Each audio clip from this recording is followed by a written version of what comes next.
መቅደላዊት ክፍል 4 ልብ አንጠልጣይ ታሪክ።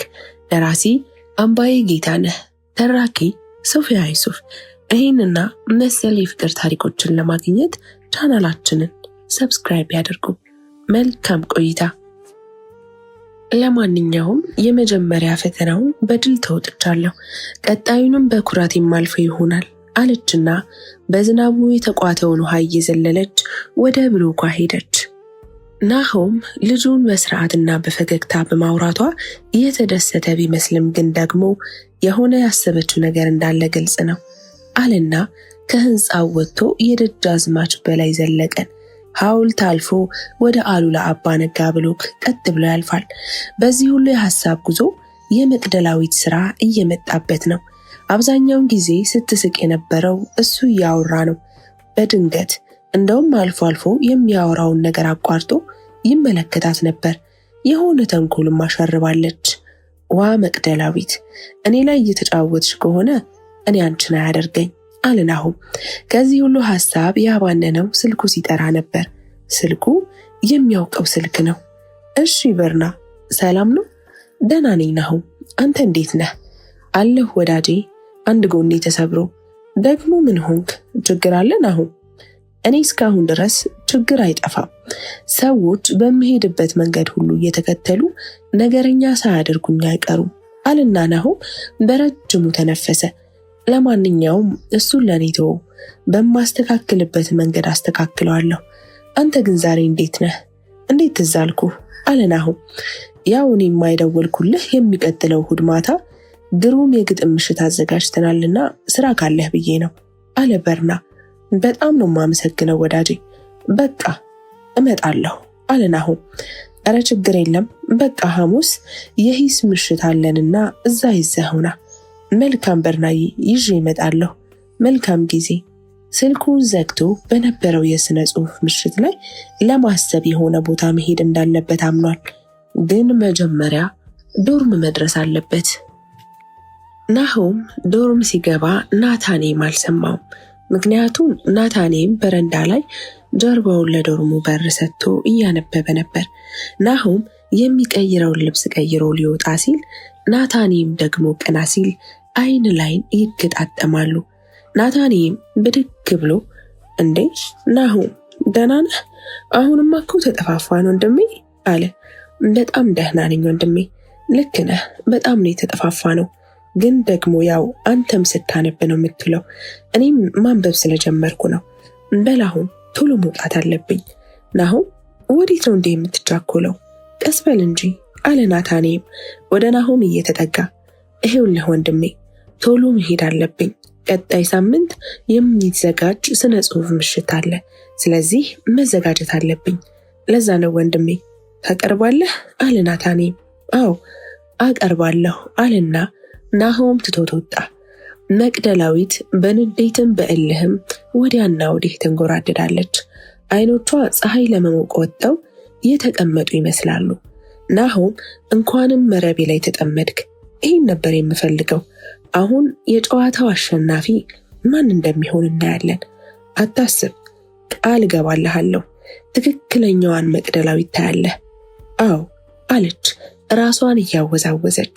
ስለዚህ ቀጣይ ማድረግ ያለብኝ ነገር ቢኖር ይሄ ነው አለችና ጠረጴዛው ላይ የተወሰነ ጽሑፍ የማይመስል ደግሞ ስዕልም የማይመስል ነገር ሞነጫጨረችና በአንድ እጇ ወገቧን ይዛ አውራ ጣቷን ከንፈሯ ላይ አስጠጋችው።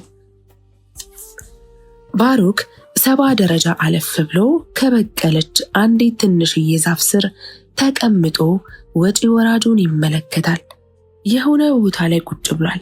አንዳንድ ካፕሎች እየመጡ እዚህ ቦታ የሆዳቸውን ሲጫወቱ ያመሹና ሲመሽ ወደ ማታ አቤት የአንቺ ፍቅር ሲበረታ ብሎ ድምፃዊ ቴዎድሮስ ካሳሁን እንደዘፈነው እነዚህ ካፕሎችም ደንገዝገዝ ሲል ጨለማው ለአይን ሲነሳ ይያያዛሉ፣ ይተቃቀፋሉ። ከዛም ጉዞ ይጀምራሉ።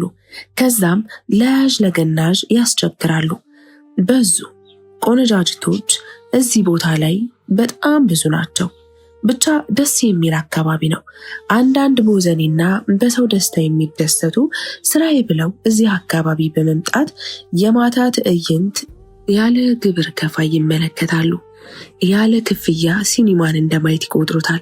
70 ደረጃ ደግሞ ስንቱን ደንበር እየሆነ ያስመልሰዋል። ከሁሉም ብሎኮች ያሉት ወንዶች በመንገዳቸው ባይገናኝም እንኳን 70 ደረጃን ሳይሳለሙ አይሄዱም። አንዳንዶች በዚህ ደረጃ ላይ ሲወጡና ሲወርዱ ከየካቲት ወይም ከ6 ኪሎ ወደ ፒያሳ የሚወርዱበት ትክክለኛው 70 ደረጃ ይመስላቸዋል። በእርግጥ ይሄን አካባቢ ለሚያዘወትር ሰውና ለሚመሰጥበት ሰው ተነቦ የማያልቅ መጽሐፍ መሆን ይችላል። ደሞም ነው። ባሮክ ከወዲያኛው መስመር መቅደላዊት ስትመጣ ሲያይ ከተቀመጠበት ይነሳና ወደ እሷ ይሄዳል። መቅደላዊት ስለ ባሮክ ሰምታለች። ለሴት ባለው ከልክ ያለፈ ድፍረትና ንቀት ትናደዳለች። ወደ እሷ አቅጣጫ እየመጣ እንደሆነ ስታይ ጉዞዋን ገታ አድርጋ ባለችበት ቆመች። ባሮክ እየተጠጋት መጣ። ሰላም፣ እንዴት ነሽ መቅደላዊት? ባልሳሳት አንቺ ነሽ።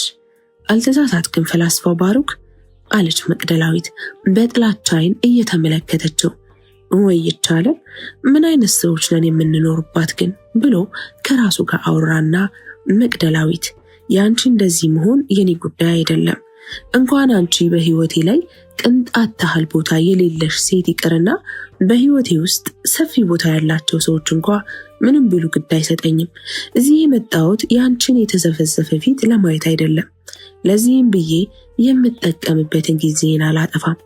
አውቃለሁ የዚህ ግቢ ሴቶች በእኔ በኩል ጤናማ አመለካከት የላችሁም። እሱ ለእኔ ምንም ነው። ሰው እንዲወደኝ አሊያም እንዳይጠላኝ ሐሰት የሚሸርብ ሰው አይደለሁም። እስከሚገባኝና እስከማውቀው አንቺ በእኔ ላይ የምትናደጅበት አመክንዮ አለ ብዬ አላስብም። ምናልባት በሌሎች ጓደኞችሽ ካልሆነ አሁን እሱን ልተውና የመጣሁበትን ብዬሽ ልሄድ። ምናልባት በሐሳብ ላንግባባ እንችላለን በሚል እሳቤ የምታደርጊውንና የምታደርጊውን ምክንያት ውጤት በተገቢው ሁኔታ እዚህ ደብዳቤ ላይ አስፍሬልሻለሁ። እኔና አንቺ የተለያየ አመለካከት እንዳለን እናውቃለን፣ ግን በናሆም ጉዳይ አንድ ነን። እርዳታዬን የጠየቀኝ ናታኒም ነው። ፖስታውን ስታነቢ ማንም እንዳይሽ ተጠንቀቂ። በተረፈ ቀጣይ እሁድ ናሆም የሚሳተፍበት የሥነ ጽሑፍ ምሽት አለ። ከፈለግሽም ሐሙስ የሂስ ምሽት አለ፣ መምጣት ትችያለሽ አለና ባሮክ ትቷት ሄደ። መቅደላዊት ለተወሰነ ርቀት እስኪሄድ በዓይኗ ከሸኘችው በኋላ ስልኩን አውጥታ ወደ ናታኔም ደወለች። አቤት መቅዲ አለ ናታኔም። አልገባኝም ናታኔም፣ ምን እያሰብክ እንደሆነ? ለምንድነው በዚህ ጉዳይ ላይ ባሮክን ያስገባኸው? በእኔ ስለማትተማመን ነው ወይስ ሌላ ያሰብከው ነገር አለ? አለች። ለዛ አይደለም፣ አንቺ እንዳሰብሽው አይደለም። ታውቂያለሽ፣ አንቺ በዚህ ጉዳይ ላይ ተዋናይ እንጂ ጸሐፊም ዳይሬክተርም ተዋናይም እንዳትሆኝ ብዬ ነው። ጊዜሽን እንዳይወስድብሽ፣ ከትምህርትሽ እንዳትዘናጊ። በዛ ላይ ባሮክ አሪፍ ማንበብ ልምድ አለው እና የማስተዋል አቅም ስላለው ናሆምን በቀላሉ ለማጥመድ ይቀለናል። ከዚህ በኋላ ባሮክ የሚሰጥሽን ስክሪፕት ናሆም ላይ መተወን ብቻ ነው የሚጠበቅብሽ። ገባሽ አይደል መቅዲ? አለ። አዎ ገብቶኛል። ጥሩ ያሰብክ ይመስለኛል። ባሮክ ግን ደስ ስለማይለኝ ነው አለች። አውቃለሁ መቅደላዊት፣ ስለ ባሮክ ጥሩ ያልሆነ አመለካከት እንዳላችሁ አውቃለሁ። ግን ባሮክን አውቀዋለሁ። የሰፈሬ ልጅ ነው። የዚህን ዓላማም እንደነገርኩት ሳያቅማማ ስለተቀበለኝ ነው አለ። ትንሽ ካሰበ በኋላ እሺ በቃ የሆነ ፖስታ ነገር ሰጥቶኛል፣ ካነበብኩት በኋላ እናወራለን። ደግሞ ረስቼው ናሆም እሑድ የሥነ ጽሑፍ ምሽት ላይ ግጥም ያቀርባል። ማን ነገረሽ? ይሄ ባሮክ ተብዬ ነዋ። መረጃው እውነት ይሁን አይሁን የማውቀው ነገር የለኝም አለች። ባሮክ ካሰብኩህ በላይ ስራዬን እያቃለልክልኝ ነው አለ ናታኔም ጮሆ። ማንን ነው ስራህን የሚያቃልልልህ? አለ በሩን ከፍቶ እየገባ። ናታኔም ደንግጦ ቆመ። ምን አይነት ስራ ነበር የነበረ? ናሆም ጥያቄዎቹን አከታተለበት። አሳይመንት ነበረኝ፣ እሱን ሰርቶልኝ ነው አለ ናታኔም በድንጋጤ። ታዲያ ምን ነው ደነገጥክ? በድንገት ስለገባህብኝ ነዋ። እንደዛ ከሆነ ጥሩ። ግን ምን አሳይመንት ነበር? እንዴት ስታወራ አልሰማህም? አለ ናሆም። አይ ወንድሜ፣ ለዚህ እኮ ነው እኔ እናንተ ተጠፋፍተናል የምልህ። ግን የሥነ ጽሑፍ ዝግጅት አለብኝ ምናምን ብለህ ነበር እኮ። እንዴት ታዲያ ተመለስክ? ባክያች መቅደላዊትን ከሩቅ አይቻት የሁሉም ነገር ፍላጎት የጠፋ።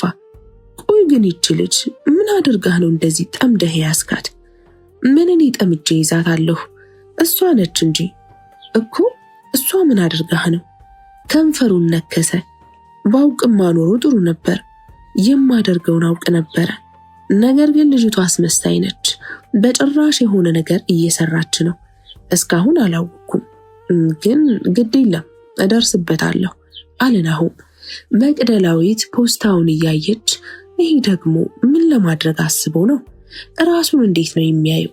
ሲያስጠላ አለች እየተመናጨቀች። ፖስታውን በዝግታ አንስታ ከከፈተች በኋላ በጥሞና አንብባ ከጨረሰች በኋላ ፊቷ ሁሉ ተለዋወጠ። ስልኳን አንስታ ደወለች። አቤት መቅደላዊት። ከወዲያኛው የስልክ ድምፅ የተሰማው የናታኒም ድምፅ ነበር። ቆይ ጓደኛህ ግን ምን አይነት ጅል ነው? ያሟል በል ሰውን ሳያውቅ አለች መቅደላዊት። ቆይ መቅዲ ተረጋጊና ምን እንደተፈጠረ ንገሪኝ አለ ናታኒም። መቅደላዊት አንድም ሳታስቀር ሁሉንም በስልክ ነገረችውና በመጨረሻ አሁን ላገኘው ፈልጋለሁ፣ ስልኩን ስጠኝ አለች።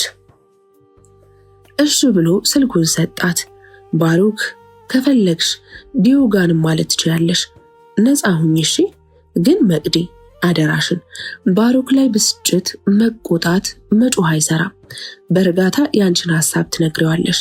ለምን የሱን ሐሳብ ባንቺ ላይ እንደመዘንሽ ይገባዋል፣ ወይም ለምን እንደዛ እንዳልሽ ያብራራልሻል። ይህ ካልሆነ ግን በእውነት ትቶሽ ይሄዳል አለ ናታኒም በልመናም በማስጠንቀቂያ ማዘል ንግግር። በተወሰነ መልኩ ስለ ባሩክ ግብአትና መሄድ ይችላል፣ ለኔ ብሎ አይቀመጥ አለች መቅደላዊት። መቅዲ ምን ሆነሻል? ናታኒም በስልክ አንባረቀ። በዚህ ጉዳይ ላይ እኮ አንቺ ነሽ ትልቁን ስራ እየሰራሽ ያለሽው። ለምንድን ነው የምትቀልጂው? ናታኒም እየተቆጣ ተናገራት። እሺ ናቲ በቃ አትቆጣ፣ እንዳልከኝ አደርጋለሁ አለች። ጥሩ አመሰግናለሁ፣ ስትጨርሺ ደውይልኝ። እሺ ደውላለሁ። ባሩክ አክሱም የተማሪዎች መናፈሻ መጨረሻ ፎቅ ላይ ሆኖ መክሸፍ እንደ ኢትዮጵያ ታሪክ የተሰኘውን የፕሮፌሰር መስፍን ወልደ ማርያም መጽሐፍን ማንበቡን ገታ አድርጎ ያዘዛትን ወተት አንስቶ ፉት ሲል ስልኩ ጠራ። ያነሳትን ወተት አንድ ጊዜ ስቦ ወደ ነበረችበት ጠረጴዛ መለሳትና ስልኩን ከኪሱ አወጣ። አዲስ ቁጥር ነው። ላለማንሳት ካመነታ በኋላ አንስቶ ሃሎ አለ። ሰላም ነው ባሩክ፣ አወከኝ? አላወኩሽም ወይዘሪት አለ። መቅደላዊት ነኝ አለች። እሺ መቅደላዊት፣ በጣም ነው የሚገርመው። አሁን ስላንቺ እያሰብኩ ነበር። እንዴ ስለምንድን ነው ስለኔ የምታስበው? የዋህነትሽን፣ ቁጡነትሽን፣ ሌላም እሱን አለማሰብ አይቻልም። በዛ ላይ ብሎ ዝም አለ። በዛ ላይ ጨርሰው እንጂ አለች። ግን ለምንድነው ሴቶች ተጀምሮ ላልተጨረሰ ሐሳብ የምትሞቱት? ወይ ሁሉንም ማወቅ የሚፈልግ ፍጥረቶች ቢኖሩ ሴቶች ናቸው። ሊፈነዱ ነው እኮ የሚደርሱት። ምን እንደሚሻላቸው።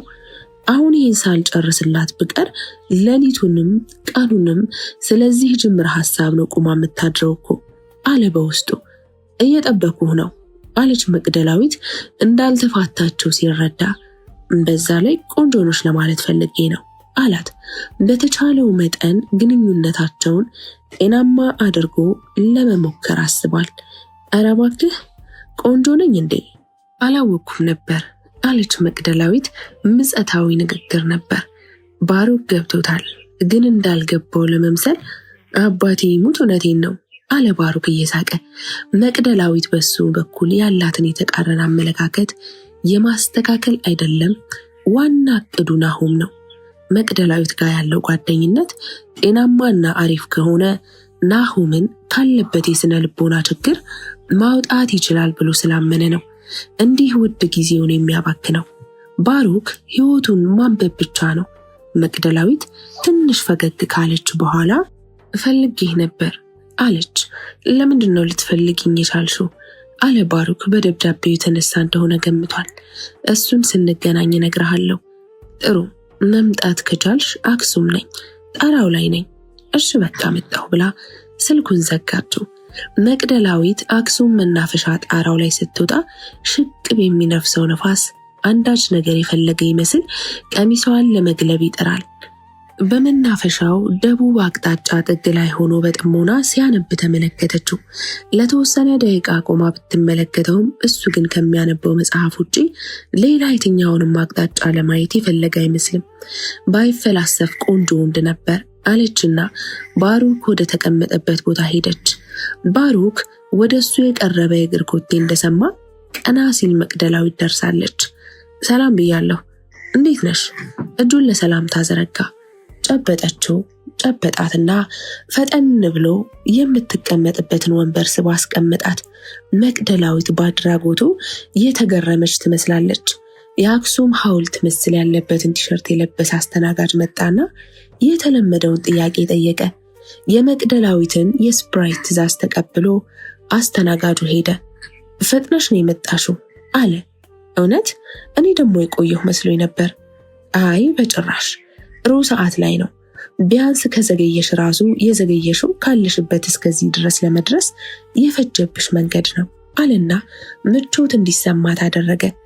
አስተናጋጁ አንድ የውሃ ብርጭቆ ከአንድ ሎሚ ጋር የያዘውን ስፕራይት አስቀመጠ እና ወደ ሌላኛው አካባቢ ተሰወረ። ምን ያልገባሽ ነገር አለ? ከጻፍኩልሽ ውስጥ ዝምታውን ለመስበርና የውይይት መጀመሪያ እንዲሆን አስቦ ባሩክ የጠየቀው ጥያቄ ነበረ። ሐሳብህ በጣም ከባድ ነው። እኔ ያንን ማድረግ አልችልም። እዚህ እኔን የሚያውቁኝ ብዙ ናቸው። ቤተሰቦቼንም የሚያውቋቸው ተማሪዎች አሉ። አንተ ያልከውን ባደርግና ብል ያለ ጥርጥር ቤተሰቦቼ ጋር እቀያየማለሁ። ስስት የሚያየኝና የሚወደኝን አባቴን እስከ መጨረሻው አጠዋለሁ። እናም በጭራሽ አልችልም። ወይ ለዚህ ሐሳብህ ሌላ ሴት መፈለግ ሳይኖርብህ አይቀርም አለች። የሐሳቡ አመንጭ እኮ እኔ አይደለሁም። ይህን የስነ ልቦና ሕክምና የጀመራችሁት አንቺና ናታኒም ናችሁ። እኔም በተወሰነ መልኩ እንድረዳችሁ ጠይቆኝ ነው። እናም በዚህ ምክንያት የዚህ ፕሮጀክት ዋና ስራ አስኪያጁ አንቺ ስለሆንሽ ነው ይህን ሐሳብ የሰጠሁሽ እንጂ አንቺ እምቢ ብለሽ ለሌላ ልሰጠው የምችለው የፊልም ስክሪፕት አይደለም አለ ባሩክ። አይ እኔ እኮ እምቢ ያልኩት ሐሳብህ ከባድ ስለሆነ ነው አለች።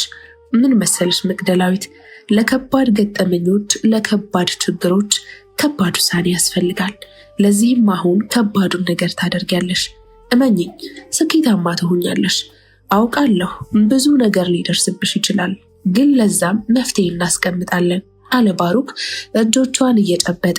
እውነቱ ከሆነ ጥሩ ልባለሽ፣ ከቅንነት ጋር ከውብ ቁንጅና ጋር።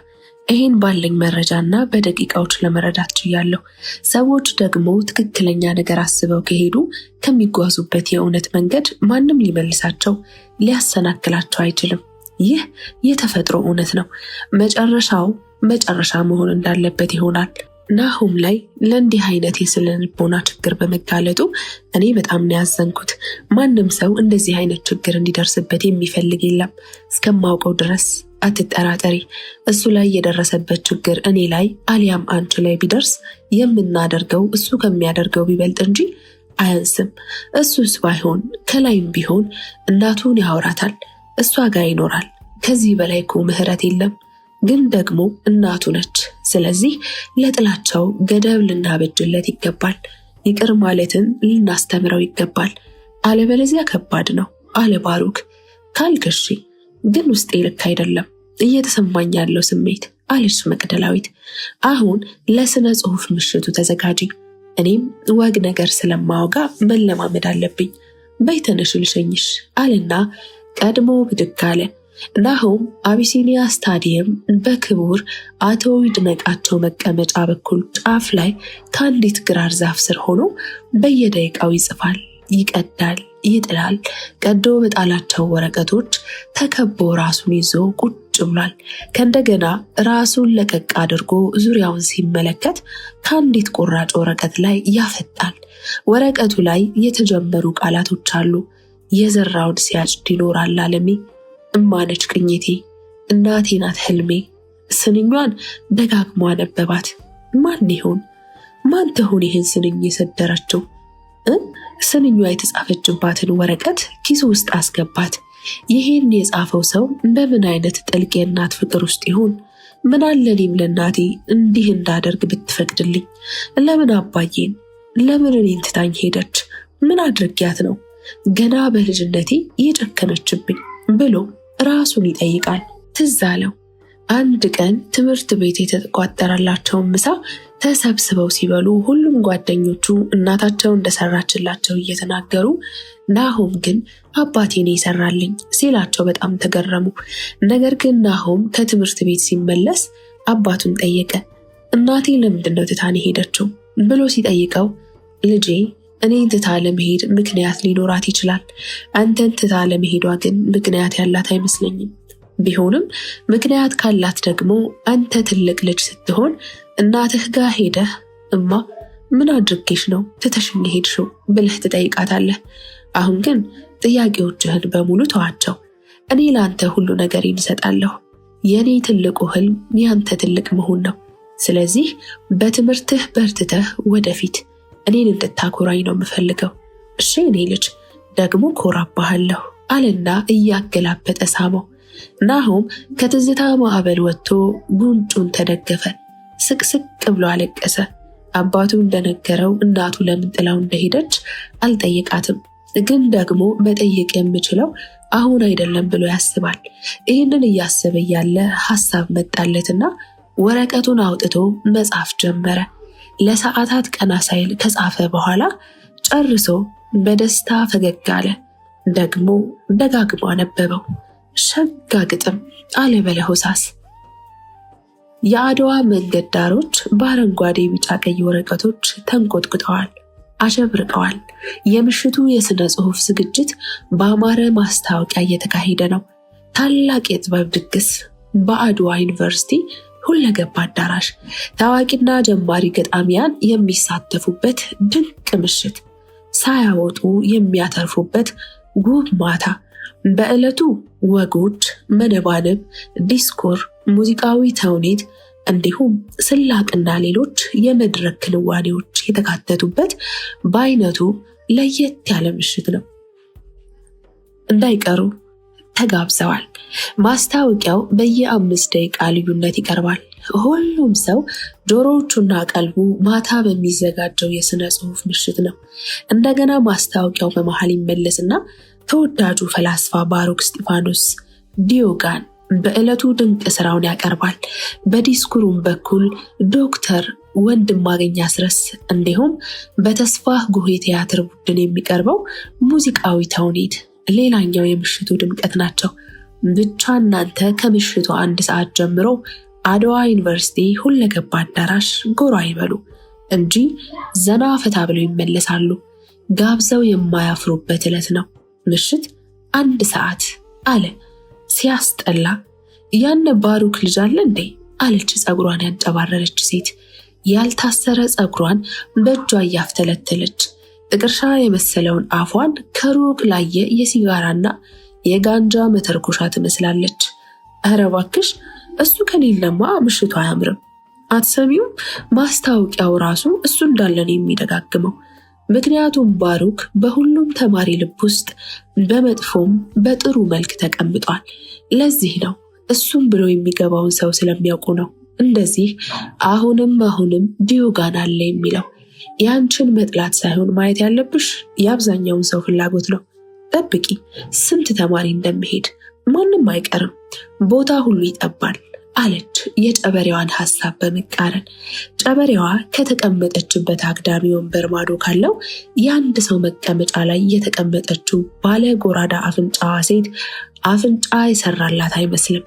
ፈጣሪ አፍንጫዋ ላይ ምን እንዳነደደበት ባይታወቅም ከቅላቷ ቀንሶ ምን አለ ትንሽ አፍንጫ ቢጨምርላት እየተባለች የምትታማዋ መካከለኛዋ ሴት መቅደላዊት ረጅም የሀበሻ ቀሚሷን ለብሳ 2 ሰዓት ከፈጀው የሜካፕ ቆይታዋ በኋላ አግድሙን ወደ አድዋ ሁለገብ አዳራሽ የሚወስደውን መንገድ በመያዝ እየሄደች ነው።